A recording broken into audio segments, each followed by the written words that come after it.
কপালে যদি অবহেলাই লেখা থাকে তাহলে হাজার চেষ্টা করেও ভালোবাসা পাওয়া যায় না। হ্যালো এভরিওয়ান, আসসালামু আলাইকুম। সবাই কেমন আছেন? জীবন থেকে একটা জিনিস শিখেছি, চাইলেই সবার আপন হওয়া যায় না। মানুষ আসলে যতটা আপন সাজে ততটাও আপন নয়। হাসতে নিজে শেখো, কারণ কাঁদতে তো সবাই শিখিয়ে দেবে। জীবন মানে যুদ্ধ।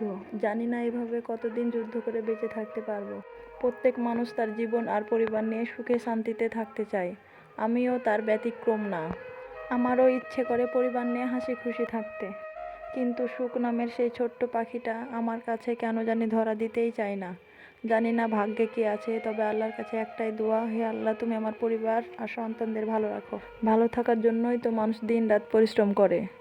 আমিও চেষ্টা করি কীভাবে আমার বাচ্চা ও মা ভালো থাকবে, কিন্তু ভালো থাকার জন্যই সব থেকে বেশি দরকার টাকা, যা আমার কাছে অতটাও নেই। যতটা আমি পরিশ্রম করে উপার্জন করি তা আমার পরিবার চাহিদার তুলনায় খুবই সীমিত। বাচ্চার খরচ, মায়ের ওষুধ খরচ, সংসার খরচ সব মিলিয়ে অনেক টাকার প্রয়োজন। টাকা টাকা টাকা, জীবনে শুধু টাকারই দরকার। হায় রে টাকা, টাকা থাকলে কি না করা যায়। টাকা থাকলে ভালোবাসা, বন্ধুত্ব, পরিবার, আপনজন, প্রিয়জন সবাই খোঁজ নেবে। টাকা না থাকলে খোঁজ তো দূরের কথা, কেউ চিনতেই পারবে না। গরিব হয়ে এই পৃথিবীতে জন্ম নেওয়া সহজ, কিন্তু গরিব হয়ে বেঁচে থাকা অনেক কঠিন। জীবন নামের এই যুদ্ধে লড়াই করতে করতে আমি একদম ক্লান্ত। মনে মনে ভাবি, যদি কেউ আমাকে একটু শান্তি আর সুখ দিত তাহলে কতই না ভালো হতো। কিন্তু মনের ভাবনা কখনো পূরণ হবার না। স্বার্থের এই দুনিয়ায় সবাই স্বার্থপর। স্বার্থ ছাড়া কেউ কারো সাথে চলে না। স্বার্থ ছাড়া কেউ আপন হয় না, টাকা ছাড়া কেউ মূল্য দেয় না, সুন্দর মনকে কেউ ভালোবাসে না, ছায়ার মতন কেউ পাশে থাকে না। কিছু কিছু মানুষ কখনোই ভেবে দেখে না তাদের আচরণের ওপর আমি কতটা কষ্ট পাই। তারা শুধু নিজের প্রয়োজনটাই বোঝে। বিশ্বাস হারিয়ে মানুষ ঠকে যায়, অবহেলায় অপমানিত হয়, আর অধিকার কেড়ে নিলে মানুষ শূন্য হয়ে পড়ে। মনের কথাগুলো কাউকে গুছিয়ে বলতে পারি না। সবাইকে খুব সহজেই বিশ্বাস করি বলেই আঘাত পাই। হারাতে হারাতে এত হারিয়েছি, এখন কিছু চাইতে গিয়ে দ্বিধাগ্রস্ত হয়ে যাই।